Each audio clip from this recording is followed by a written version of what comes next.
Hi everyone, कैसे हैं आप सब। Welcome to another video. मैं हूं तान्या फ्रॉम ई विद्यार्थी और आज हम लोग पढ़ने वाले हैं क्लास 9th संचयन बुक का चैप्टर नंबर 3 जिसका नाम है कुल्लू कुम्हार की ऊनाकोटी। और ये जो है ये लिखा गया है विक्रम सिंह जी ने। ठीक है जी, ये बहुत ही प्यारी एक उन्होंने कहानी बताई हुई है। ठीक है, आप ओवरव्यू इसका ये जो आप देख रहे होंगे पीछे। अब हम इस चैप्टर को स्टार्ट करने से पहले बेसिकली मुझे आपको ये बताना है कि आपको कोई भी इस चैप्टर में या फिर किसी भी चैप्टर में डाउट होगा ना तो आप फ्री में डाउनलोड कर सकते हैं MCQ सॉल्यूशंस। ठीक है, सैम्पल पेपर, इंपॉर्टेंट क्वेश्चंस और प्रीवियस ईयर पेपर्स। अच्छा, अगर आप लोग प्रीवियस ईयर पेपर्स और इंपॉर्टेंट क्वेश्चंस और सैम्पल पेपर कर लेना तो it is very very easy. आपको आगे एग्जाम्स में ना प्रॉब्लम ही नहीं होगी अगर आप ये कर लोगे तो। ठीक है, पढ़ना आपको सारा है। आप एक बार ये सारी वीडियोस देख लो, ठीक है, अच्छे से अपने लिए नोट्स बना लो। और अगर आप खुद नोट्स नहीं बनाना चाहते तो नोट्स तो आपको अवेलेबल है। ये रहे नोट्स, आप ई विद्यार्थी की वेबसाइट पर जाएंगे www.evidyarthi.in, आप नोट्स डाउनलोड कर लो। ठीक है, फिर आप नोट्स पढ़ लो। अगर आप चाहो तो समरी पढ़नी है तो समरी डाउनलोड कर लो और समरी पहले पढ़ लो, फिर नोट्स पढ़ लो। उसके बाद आप एक काम करो, थोड़े इंपॉर्टेंट क्वेश्चंस पढ़ लो। ठीक है, फिर आप सैम्पल पेपर, फिर आप प्रीवियस ईयर पेपर पढ़ लो and you good to go. ऐसे आप चैप्टर वाइज पढ़ोगे ना तो आपके लिए बहुत इजी हो जाएगा। ठीक है, अब हम इस चैप्टर को पढ़ते हैं, इसको स्टार्ट करते हैं और अच्छे से समझते हैं। नमस्कार। कभी सोचा है कि कोई आवाज आपको कहां तक ले जा सकती है? मैं किसी इंसान की आवाज की बात नहीं कर रही। मैं बात कर रही हूँ बादलों के गरजने की या फिर तेज हवा के शोर की। आज हम एक ऐसी ही यात्रा पर चलेंगे जो दिल्ली में आए एक तूफान की आवाज से शुरू होती है और हमें ले जाती है समय में 3 साल पीछे, त्रिपुरा के घने जंगलों में छिपे एक महान रहस्य तक। ये कहानी है कल्लू कुम्हार की ऊनाकोटी की, जो हमें सिखाएगी कि यादें, कला और कहानियां कैसे समय से भी ज्यादा ताकतवर होती हैं। तो चलिए इस अद्भुत सफर की शुरुआत करते हैं। सच में कितनी गहरी और सुंदर बात है ये। सोचिए तो जरा, कोई पुरानी धुन कानों में पड़ती है और हम फौरन अपने बचपन में पहुंच जाते हैं, है ना? या फिर बारिश की बूंदों की आवाज हमें किसी खास दिन की याद दिला देती है। हमारे लेखक के विक्रम सिंह के साथ भी बिल्कुल ऐसा ही हुआ। दिल्ली में एक शाम जब जोरों का तूफान आया तो उस तूफान की गड़गड़ाहट ने उन्हें एक पल में 3 साल पहले की त्रिपुरा की एक वैसी ही तूफानी शाम की याद दिला दी। तो चलिए हम भी लेखक की इन्हीं यादों के सहारे उस तूफानी शाम और ऊनाकोटी के अनसुने रहस्य की ओर चलते हैं। तो हमारे आज के सफर का रास्ता कुछ ऐसा रहेगा। सबसे पहले हम मिलेंगे इस कहानी के सारथी यानी हमारे लेखक के विक्रम सिंह जी से। फिर हम त्रिपुरा की अनोखी दुनिया में कदम रखेंगे जहां का भूगोल और इतिहास दोनों ही बहुत दिलचस्प हैं। रास्ते में हम कुछ ऐसे खास लोगों से मिलेंगे जो त्रिपुरा की असली आत्मा है। इसके बाद हम एक रोमांचक और थोड़े खतरों से भरे रास्ते से गुजरेंगे और अंत में पहुंचेंगे हमारी मंजिल ऊनाकोटी, जहां हम सुनेंगे कल्लू कुम्हार की उस अधूरी कहानी को जो आज भी पत्थरों पर जिंदा है। तो ये हैं वो शख्स जिनकी आंखों से, जिनके अनुभवों से हम ये पूरी कहानी देखने और महसूस करने वाले हैं। के विक्रम सिंह, एक लेखक, एक फिल्मकार और सबसे बढ़कर एक यात्री, जिन्होंने हमें त्रिपुरा की उस दुनिया से मिलाया जो भारत के नक्शे पर तो है पर जिसकी आत्मा से बहुत कम लोग वाकिफ हैं। आइए पहले इनके बारे में थोड़ा और जानते हैं ताकि हम समझ सके कि वो इस कहानी को इतने सुंदर तरीके से क्यों कह पाए।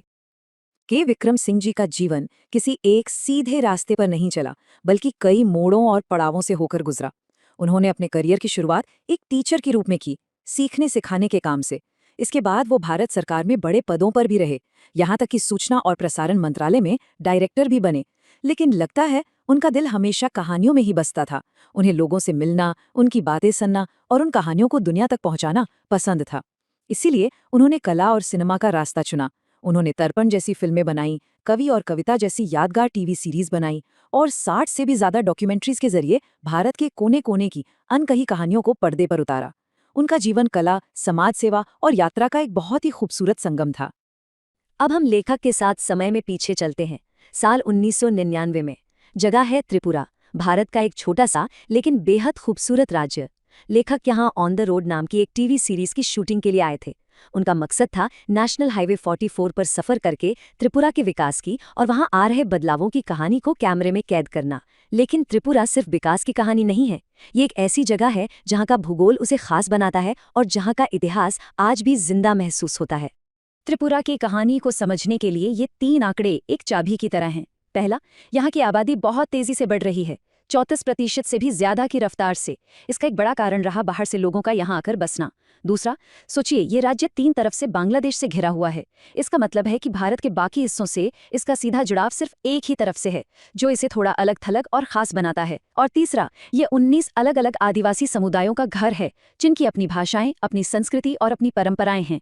ये तीनों बातें मिलकर त्रिपुरा की चुनौतियों और उसकी खासियत दोनों को बयां करती हैं। अगरतला पहुंचकर लेखक की नजर पड़ती है उज्जयंत महल पर।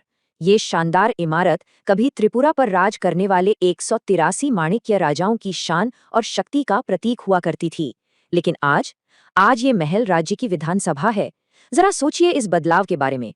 जहां कभी एक राजा का हुक्म चलता था, वहां आज जनता के चुने हुए प्रतिनिधि बैठते हैं और लोगों के लिए कानून बनाते हैं। ये बदलाव राजतंत्र के अंत और लोकतंत्र की शुरुआत का एक बहुत ही शक्तिशाली प्रतीक है।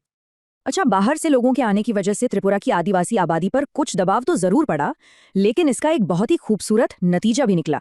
त्रिपुरा एक बहुधार्मिक और बहुसांस्कृतिक समाज का बेहतरीन उदाहरण बन गया। यहाँ दुनिया के चारों बड़े धर्मों को मानने वाले लोग मिल जाएंगे। यहाँ की 19 अनुसूचित जनजातियों के साथ साथ चकमा और मुंग जैसे कबीले भी शांति से रहते हैं, जो महायानी बौद्ध धर्म को मानते हैं। ये विविधता, ये अलग अलग संस्कृतियों का मेल ही तो त्रिपुरा की असली ताकत और पहचान है। किसी भी जगह की असली पहचान वहाँ की इमारतों, सड़कों या पहाड़ों से नहीं होती, बल्कि वहाँ रहने वाले लोगों से होती है। लेखक अपनी यात्रा में ऐसे ही 2 अद्भुत और प्रेरणा देने वाले लोगों से मिले, जो त्रिपुरा की असली आत्मा का, वहाँ के लोगों के जज्बे का प्रतिनिधित्व करते हैं। चलिए अब हम उनसे मिलते हैं।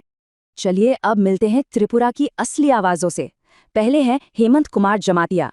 ये एक मशहूर लोक गायक हैं, जिनकी आवाज़ में त्रिपुरा की मिट्टी की खुशबू है। वो कोक बरोक बोली में गाते हैं, लेकिन इनकी कहानी सिर्फ संगीत तक ही सीमित नहीं है। एक वक्त था जब अपने लोगों के हक के लिए इन्होंने बंदूक उठाई थी, पर फिर इन्होंने शांति और लोकतंत्र का रास्ता चुना और आज चुनाव जीतकर जिला परिषद के सदस्य के तौर पर लोगों की सेवा कर रहे हैं। और दूसरी तरफ है मंजू ऋषिदास। वो पढ़ी लिखी नहीं है, पर उनकी आवाज़ रेडियो पर गूंजती है और वो अपने वार्ड की नेता भी हैं। उन्होंने अपने लोगों के लिए साफ पानी और पक्की सड़कों जैसी छोटी छोटी मगर बेहद जरूरी लड़ाइयाँ लड़ी और जीती। ये दोनों ही इस बात का जीता जागता सबूत है कि समाज को बदलने के लिए बड़ी डिग्रियों की नहीं, बल्कि एक बड़े दिल और पक्के इरादे की जरूरत होती है। त्रिपुरा की सुंदरता और वहाँ के लोगों के जज्बे से मिलने के बाद अब लेखक की यात्रा का सबसे मुश्किल और खतरनाक हिस्सा शुरू होता है। उन्हें राष्ट्रीय राजमार्ग 44 पर आगे बढ़ना था, एक ऐसा रास्ता जो उन दिनों विद्रोहियों की गतिविधियों के कारण बहुत असुरक्षित और खतरनाक माना जाता था। जरा कल्पना करके देखिए उस रास्ते की, जहाँ सड़क पर गाड़ियाँ अकेले नहीं चल सकती। अगले 83 किलोमीटर के सफर के लिए सभी गाड़ियों को एक साथ एक काफिले में चलना पड़ता था, और इस काफिले के आगे और पीछे सीआरपीएफ के जवानों की हथियारबंद गाड़ियां चलती थीं उनकी सुरक्षा के लिए। हवा में एक अजीब सा तनाव था, एक अनजाना डर, क्योंकि कोई नहीं जानता था कि जंगल के किस कोने से खतरा आ जाए। लेखक और उनकी टीम भी एक ऐसी ही हथियारबंद सीआरपीएफ गाड़ी में सफर कर रहे थे। सफर के दौरान एक जवान ने चुपके से पहाड़ी पर रखे 2 पत्थरों की ओर इशारा किया और बहुत धीरे से, लगभग फुसफुसाते हुए कहा, 2 दिन पहले हमारा एक जवान यहीं विद्रोहियों के हाथों शहीद हो गया था। बस इतना सुनना ही काफी था उस खूबसूरत दिख रहे जंगल के पीछे छिपे असली खतरे को महसूस करने के लिए। यह सुनने के बाद लेखक की जो हालत हुई वो हम सब समझ सकते हैं। उन्होंने लिखा है, मेरी रीढ़ में एक झुरझुरी सी दौड़ गई। अचानक वो खतरा जो अब तक सिर्फ एक ख्याल था, वो बहुत असली और बहुत करीब लगने लगा था। वो हरे भरे सुंदर जंगल अचानक डरावने लगने लगे थे। ये ख्याल कि इन पेड़ों के पीछे कहीं बंदूकें लिए विद्रोही छिपे हो सकते हैं, सच में दिल दहला देने वाला था। इस डर और तनाव से भरे सफर के बाद लेखक अपनी मंजिल पर पहुंचते हैं, उनाकोटी, एक ऐसी रहस्यमयी और जादुई जगह जहां पहुंचते ही सफर का सारा डर, सारा तनाव जैसे हवा में घुल जाता है। यहाँ का शांत माहौल और चारों ओर फैली हजारों मूर्तियां आपको एक अलग ही दुनिया में ले जाती हैं। ये वो जगह है जहां पत्थर भी कहानियां सुनाते हैं। तो आखिर इस जगह का नाम उनाकोटी क्यों है?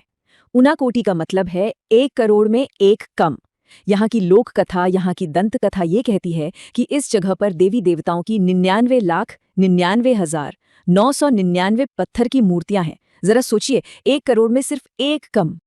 उनाकोटी की विशाल चट्टानों पर एक बहुत ही प्रसिद्ध पौराणिक कथा को पत्थरों में उकेरा गया है, गंगावतरण की कथा।